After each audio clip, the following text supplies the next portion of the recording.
Hi guys, I'm very glad to see you here. The people who want to know about how we see the right development of software products. My name is Iskandar Mammadov. I'm CEO of Webfox Technologies company. And please call me Sandro. I believe this will be better for us. The working process that I will describe to you today was developed at our company by our people. And here they are. We're sitting here. Let's greet them with applause. This workflow is continuously being changed and refined and improved. So what you will see today is our kind of current version. We use it ourselves. This workflow has a personal name, and we like to call it Fox Walk. This is a brief description of what you will listen today. First important question, why we need a workflow? One more thing. This material is a bit complicated, maybe. So if you don't understand something is not clear, just don't hesitate to ask. I will try to make it not boring and as clear as I can do. So why we need a workflow? Just let's imagine a team of developers that are gathered for the first time together, and they're trying to develop some software product. Most likely this team, if we can call them team of developers, will not be effective. Actually, most likely they will not be able even to start because they don't know where to start, how to proceed, and what to do. Everyone will have the following problems, at least these ones. No one knows his role, where his work starts, how to integrate his part of work with the common part of work. No one knows how to fix the problems with shared code. No one knows when we will finish this project. No one knows on which state this project is currently. No one knows how to bill even money from customers because let's consider these guys are billed hourly, on hourly rate, and they don't know how much time they spend on this project, on this particular issue, and so on and so on. And one of the most obvious problems, they will have a lot of bugs. That's why we need a workflow to fight these problems. Let's take a look at the tools that we are using ourselves. First of all, this is Vagrant. Who knows what is Vagrant? Who is using? OK, great. One guy. You don't know? So Vagrant is a virtual development environment. Why it's called virtual? Because let's imagine inside your computer you have some different computer, and you can have many of these computers. And this Vagrant allows us to have any operating system inside your current operating system, any environment for development. We use it for two purposes. First of all, we want to have exactly the same development environment on every developer species inside our company. And this allows us to avoid problems with this code is working on my PC, it's not working on your PC. I believe we know this situation. And the second problem is kind of the same. Sometimes when you develop on your machine and when you upload the code into customers' hosting or server or something, it's not working there because they're different PHP version or something else. When we need this, when we know that the customer has particular environment, we prepare particular Vagrant for this, and we develop on it. And we know that it will work exactly the same way. Next thing is version control system. Who knows about that? Great. I believe that this tool is a must for every professional team. Version control system allows developers to, first of all, to have the history of the developed code. You can always, at any given moment, you can see the version that was 2 days before, that was even 1 year before. This is a long-term project. And also this thing allows to, in clear way, to allow several developers to work on the same code.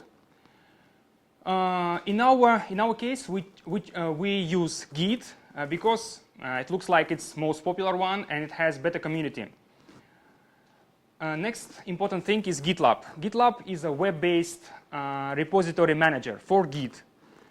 It allows to manage the repositories in very easy way, and it has different permissions for different users, so you can do a lot of interesting stuff with it. Next thing is Redmine.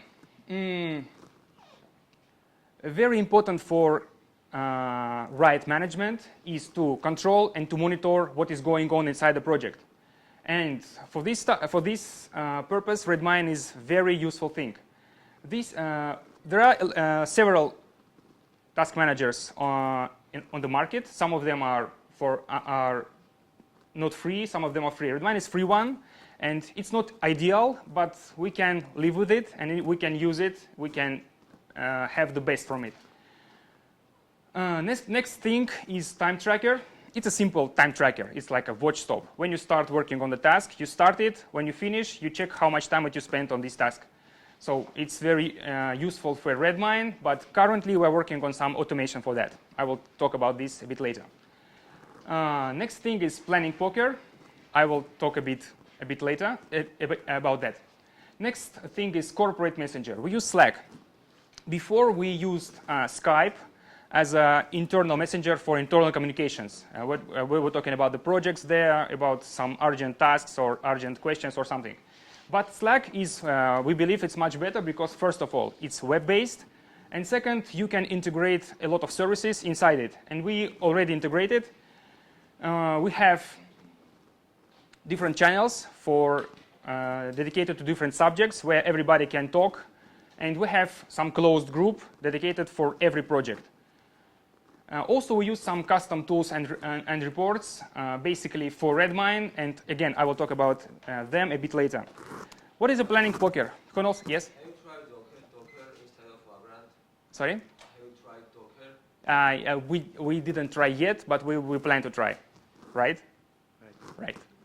Yes, because about several months before, Docker was only for Linux and Linux host machine, Linux guest machine.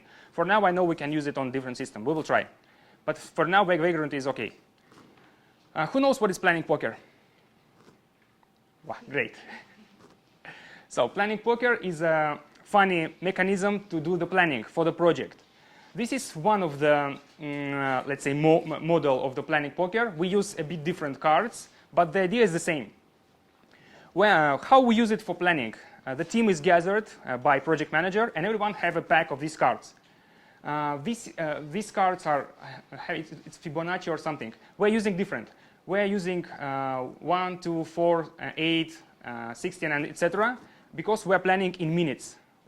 And these cards are not OK for us. So everyone has a pack of these cards, and the manager starts to describe, for example, the first task.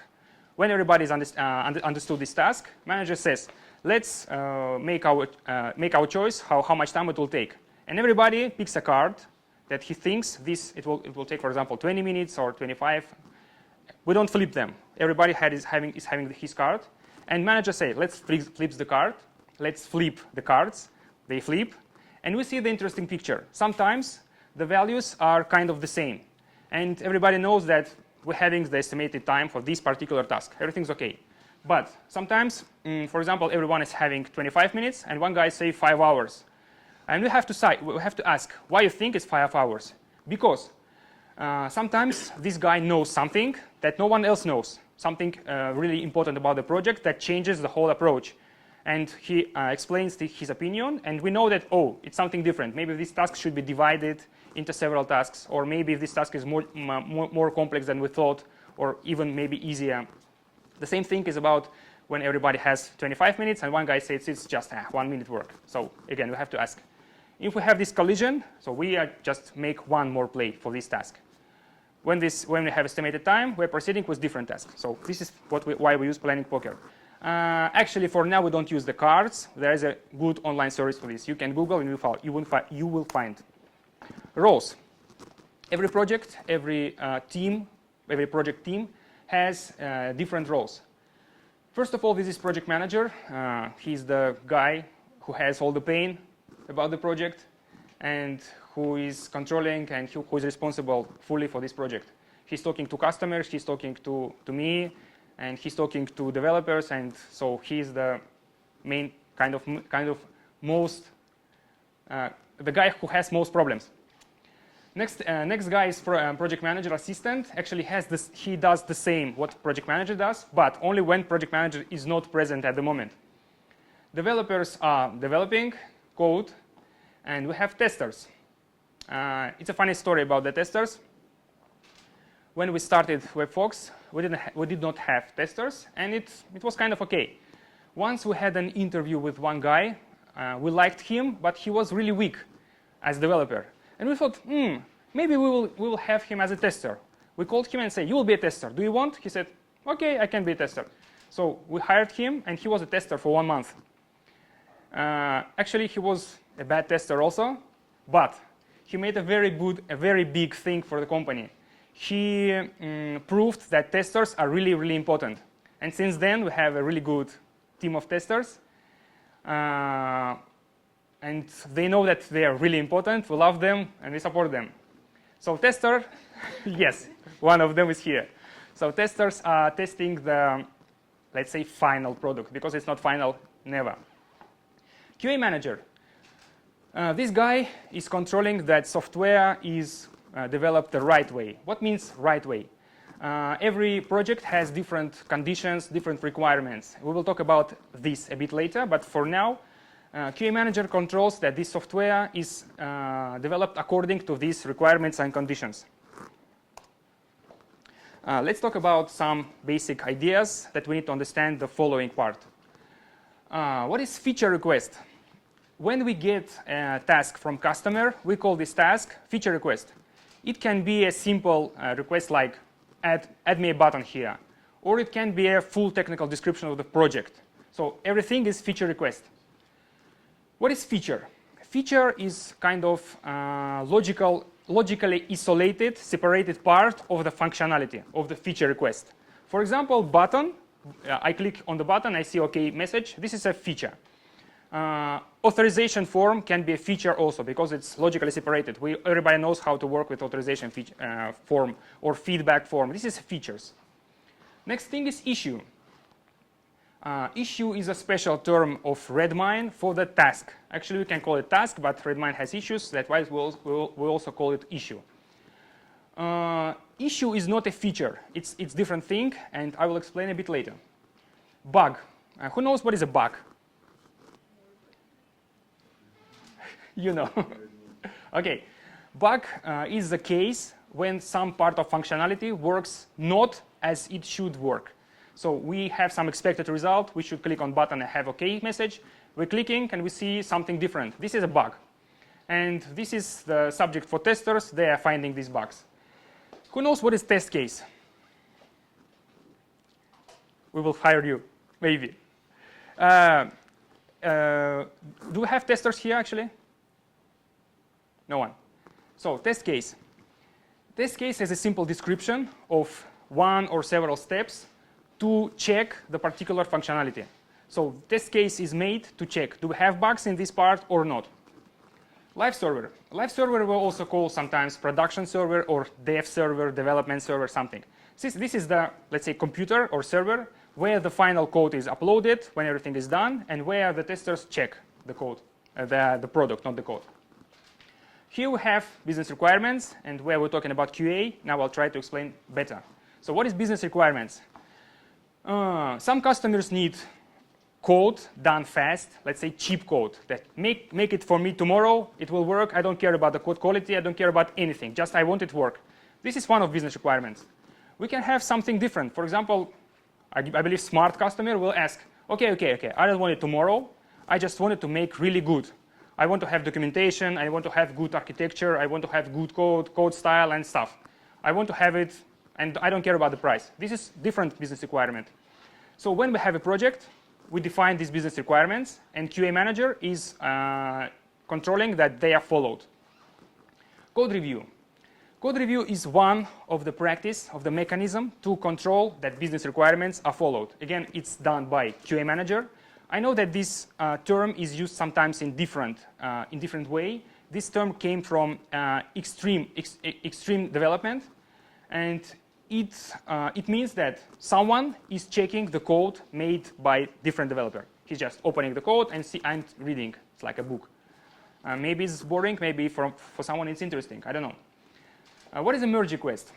Who is using GitHub here? I believe it's called pull request there, right? Yeah. So merge request is the same thing as pull request in GitHub. Basically, GitLab is the free version of GitHub. It's the same functionality and have some small differences. So merge request we use for separating tasks for on the level of every developer. Everyone is having kind of his own sandbox, and when this code is done, he's sending this code to GitLab. He's creating new merge request. It's like he's asking to add this code to the main repo. Then managers check the code. If they like it, they merge it the code. So this is it. Any questions on basic terms? Everything's clear? Issue trackers. This is also the term of Redmine. It's Redmine's like kind of workflow. They have different type of tasks, different types of issues, and you can add them, you can remove them, you can use what you need. We have these ones, and I will try to explain why we use so many types of tasks. Feature is naturally used for features, as we explained before. Code is always a technical task. Code is always a subtask of feature. For example, if we have a feature, I will have an example later. Hotfix is a hotfix. If we need to fix something else, and this is not a bug, we just realized that we have to do it, we make a hotfix. Bug is a task for the bug. When testers find a bug, they just create a new bug issue, and we work on this. Testing. In testing trackers, we try to track the activity of testers. When they start doing the testing, they start the time tracker. When they finish, they input the spent time. And we always know that for this project, 20 hours were spent for testing. The same thing about management. When managers do any movement about the project, they control the time. And at the end of the project, we know that, let's say, 40% of this time was spent to management.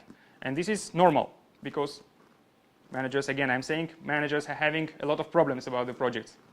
Event. Sometimes we have meetings. Sometimes we have some activities about the project, and this is event.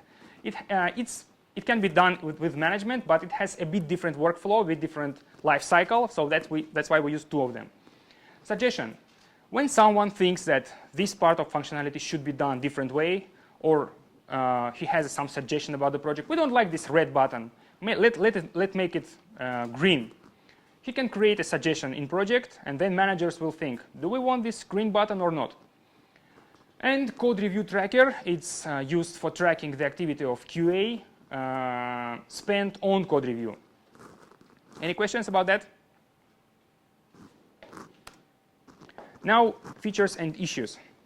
So as I said before, feature is for natural feature, and code is always sub-issue, sub-task of feature. We have like several layers of tasks. So I will try to explain on this example. We have a simple authorization form, and this is a feature. So we have two input boxes and one button. When we input the feature into Redmine, we say that create a authentication form with username, password, and login button, and we also add that if the login and password is not correct, we're having this message. So this is the task description for feature. Then we separate this task into several sub-issues of code tracker. First of all, we have the HTML CSS part. This is inputted as separate issue in Redmine. Then we have a JavaScript for user input validation. This is a separate task. Then we have a PHP code. This is this is done on server side. Again, separate task. Sometimes we have some tasks on Ruby. Our testers are using Ruby, but this is not the case for now. And interface. What is interface? In interface, we try to describe the type of data and the structure of data that is going between all these layers. For example, for this form, First, we have to define that we will have username field, and this field will have the internal name, for example, user.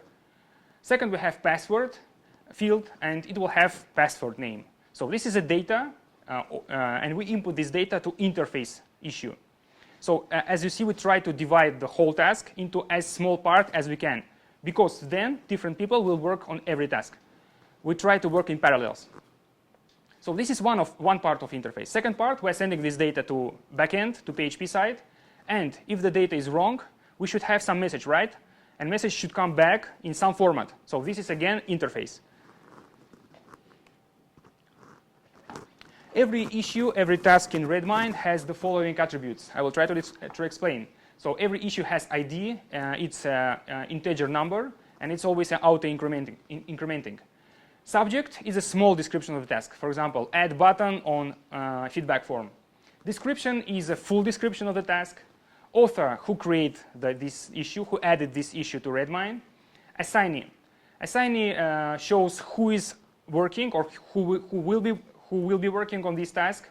So it's a username.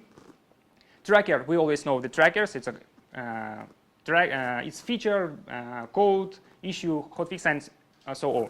Priority. We plan the priorities for every task because we try to make them in priority list. And I will show the priorities a bit later. Start date, when this task was started. Due date, when we need this task to be done. Some issues have this task for some projects, some issues don't have. Estimated time. When we use Planning Poker, we have estimated time for every issue, and this is displayed in Redmine. Spend time, when the issue is done, and we have a time spent on it, we input this time as spend time. Category. Category is the thing we had this before. This is categories of every issue. So this is always what we have in development issues for codes, for bug fixes, for hot fixes. So for management, we don't have these categories. And status. Status reflects the current state of this issue. Usually when we add a task, it's new, and then I will show you the life cycle of every issue. We were talking about priorities, so we have low, normal, high, urgent, and immediate. I believe this is obvious. Issue statuses. We have it new, where when we add the issue, it's new. Then, if for some of them, manager should confirm. For example, for suggestions, for bugs, manager knows about the project everything. And sometimes testers think that this is a bug, but this is not a real bug. It's kind of feature, or we need this functionality. So manager should confirm or decline this bug.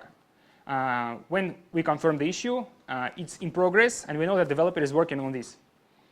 When developers finish the issue, they make it upload code status, and the manager should upload this code to live server where testers can verify them. When we have this issue verified, tested by tester, we have no bugs. And then QA manager checks the code, so makes the code review. And this, everything is done. We have this issue complete, so we don't work on this issue anymore. This is duplicate. Sometimes two testers or more are testing the same project, and we have a lot of the same bugs. So manager just can do this duplicate. Or not a bug, or if we have suggestion, manager can accept suggestion or refuse suggestion if he doesn't like or she. Usually we don't have this situation because we try to separate the tasks as small as we can, and very rarely we have tasks that need 2 or 3 hours. Usually it's less than 1 hour. Am I right? Now let's explain how all the roles are working. Project manager.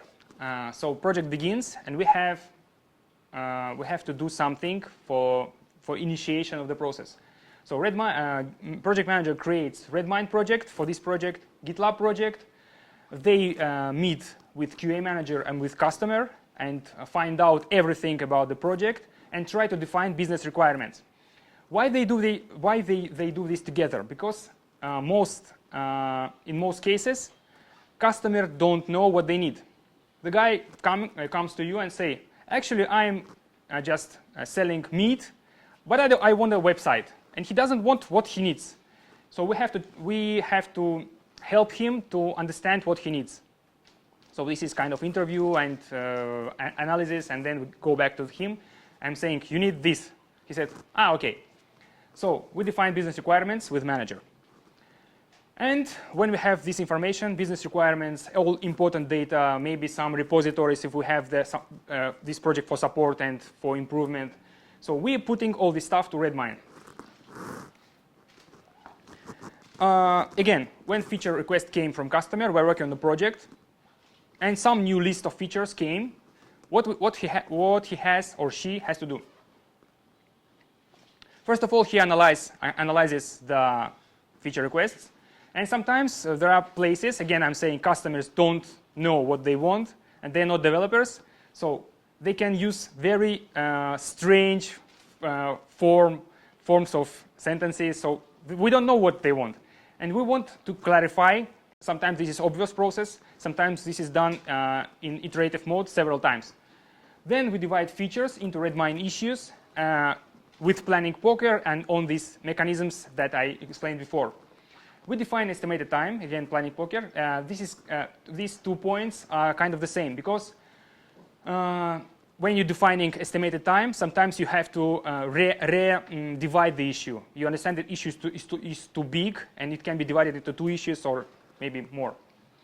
When this is done, manager puts all the issues to Redmine. Only manager can put issues. So bugs, hot fixes, suggestions can be added by anyone, but real issues can be put only by manager. What else manager does? First of all, handles merge requests. When developer finishes his work, he's messaging to Slack that I have this merge request, because anyway, manager will have a notification on email that we have a new merge request, but this makes us work faster. So we have this message in Slack, a manager goes there and merges the code, and everyone can just download the new updated version. About suggestion. Again, manager knows everything about project because he's talking to customer, and he knows some details. And if suggestion is good, someone suggested something about the project, he can accept it or refuse. And you have a separate tracker for this. Again, it's the same thing about the bugs. And when the merge request is merged to the main code, manager uploads the code to live server or dev server or something, and then the tester can check the software there. Developer. What developer does when he starts working on issue? First of all, he gets the new code because this code is always updated. He starts the time tracker. He sets the assignee to himself. Sometimes this is done by manager, sometimes not. So we have to know that particular guy is working on particular issue. Then he sets the start date to today, because when we have a merge request, when we have feature requests from customers, we add all the issues to Redmine, and the start date can be 1 week ago by default, because it was added then. We have to update the start date to current date, and he sets issue status to in progress. Everybody knows that this guy is working. When he's done developing an issue, first of all, he checks the spend time on time tracker. He inputs this spend time. He sets the status to upload code to let manager know that this issue is already done, and you have to upload to live server. He sends new code to GitLab, create merge requests, and slacks to manager that make this handle this merge request. Tester. When the work is done, tester just opens the list of issues, picks any issue of feature or bug or hotfix tracker, and checks that status of this issue is verified. It means that code is uploaded, everything's okay. You just have to check that this part of functionality is working as it should work. So he checks the description. He reads the test case. This test case is actually added by tester himself, but before the development. Executes the test case and checks everything's okay or not. If everything is not okay, he creates a new issue of bug type, of bug tracker.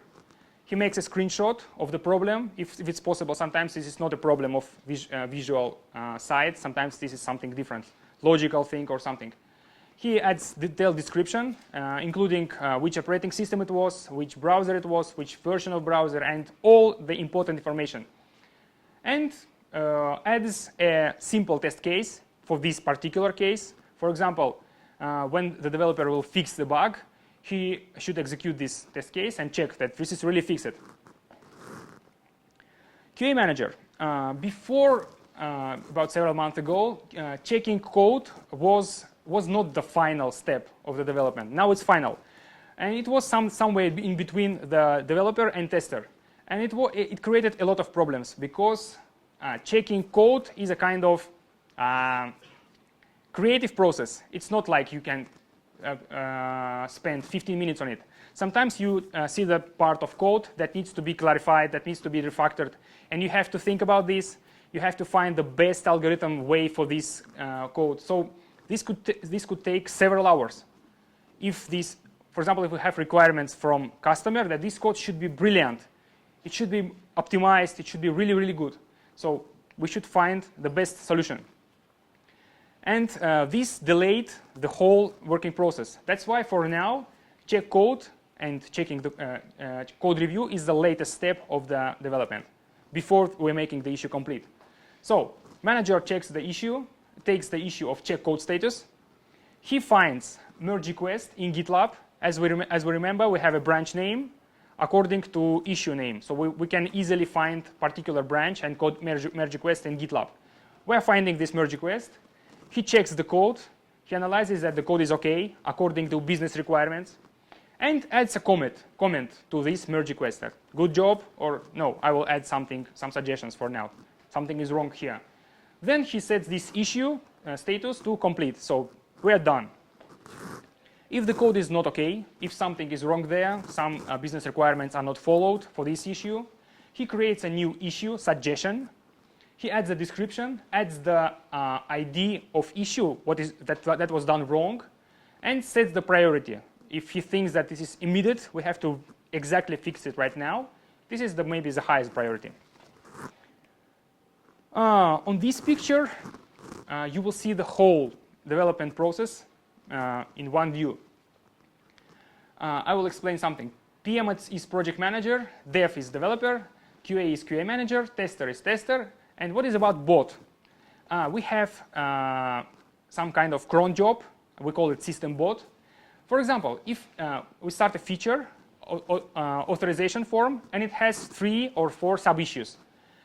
The feature status is new, and sub-issues are also new. We didn't start working on this. When one of sub-issues is in progress, it means that we are working on this feature. And bot, the system bot, automatically updates this feature to in progress. The same thing about verify. If all the sub-issues are verified, and the bot updates the feature to verify status, and then tester checks the feature and makes it complete. Any questions about this workflow, about this picture? Bug and hotfix, they are actually the same. They are special types of technical bugs. They always have a category. It's HTML, CSS, PHP, Ruby, or interface. The only slightly difference that bug is that we found this really bug, and hotfix is not a bug. It's just we added some small functionality, and we don't want to create a feature for it and create a sub-issue, so it's just a small work. So they have this workflow, this life cycle. Anyone can add bugs or suggestions, and hotfix. It's not a suggestion. And the latest part of this presentation is about some custom tools that we use for Redmine. Redmine, as I said before, is not ideal, and it's good for adding information. It's good for adding issues, for working with them, but it has very poor possibilities of having some useful reports. That's why we use Redmine's data and create our own reports. For example, we can at any given moment check how much time we spent on this project for invoicing, how much time we spent on particular issue, how much time particular developer worked on this project, worked in general for the month, how much time actually even this particular developer was at office. At this month, we have an access proximity system. So everyone is coming in and coming out with his card. And we have this information also. We try to control everything. At office, the guys know our approach. We try to control everything because no one knows which data may be important tomorrow or in future. Also, we can find out, make some analysis of the project, how much time we spent on HTML part, how much time we spent on PHP part, and this is very important thing for planning next projects. For example, right now we know that if we have estimated time for the technical issues, it's only about 40 or 50% of the whole time needed for the project, because also we need time for management, we need time for testing, we need time for what else? For planning and for some stuff. So when we have the plan for technical issues, we just add the statistics from previous project, and we have the plan for the whole project. Also some different projects, and as the result of all this stuff, we can create a clear invoice at any given moment for any customer. I believe this is it. I told all I wanted to say, and if you have any questions, just ask.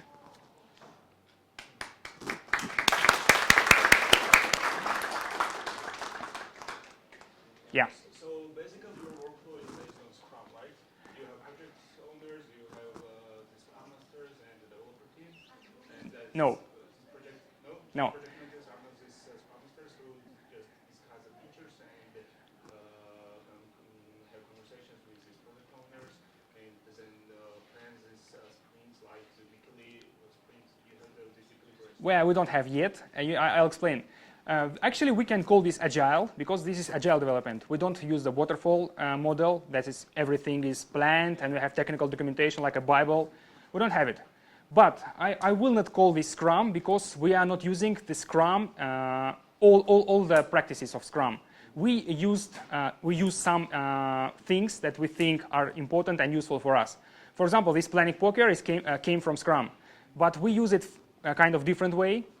We don't have sprints. We just want to know what we did with this week, within this week. So it's not Scrum. No, we don't have Scrum Master. We don't have project owner. And how do you discuss this, for example, new features with the product owner? Like, do they like this or not? You mean the customer? Yeah. Again, they send us. Usually we don't talk live because our customers are from America. So they send us email. Project managers just read the email, try to understand what they want. If they have questions, they just send clarifying questions. And when you have information, we gather the team and use all the approach like planning poker and issues and stuff. Yes, but when do they accept these features that they are done and they like it and they accept it? Yeah, we do this kind of free form. When we have new functionality, we upload and we say like this, you can check. Sometimes we have some misunderstanding, or maybe if they, at the final moment, they say, oh, no, I don't want this button here, just remove it. It happens. And how often do you have such a conversation, like when you can test this feature? Like that? Do they have some kind of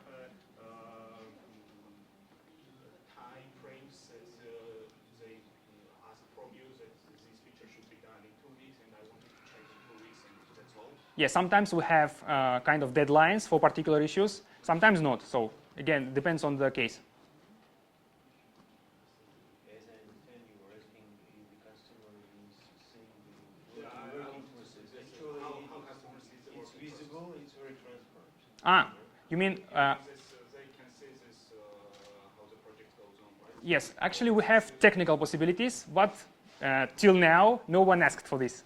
So we have reports that are showing everything about the project, and we are open to show this information to customers. I mean, this is maybe the key feature of our working process. Everyone knows everything about the project. It's transparent. So the customers can feel calm about that, but they don't ask. They just trust us. I don't know why. Anything else? Or we can go or eat something. Okay, thanks a lot for coming. I hope I said something new for you. If you have any suggestions or any modifications of this workflow, I will be glad to have these suggestions from you. Here you have my business card. Please take them and contact me at any moment. So that's all.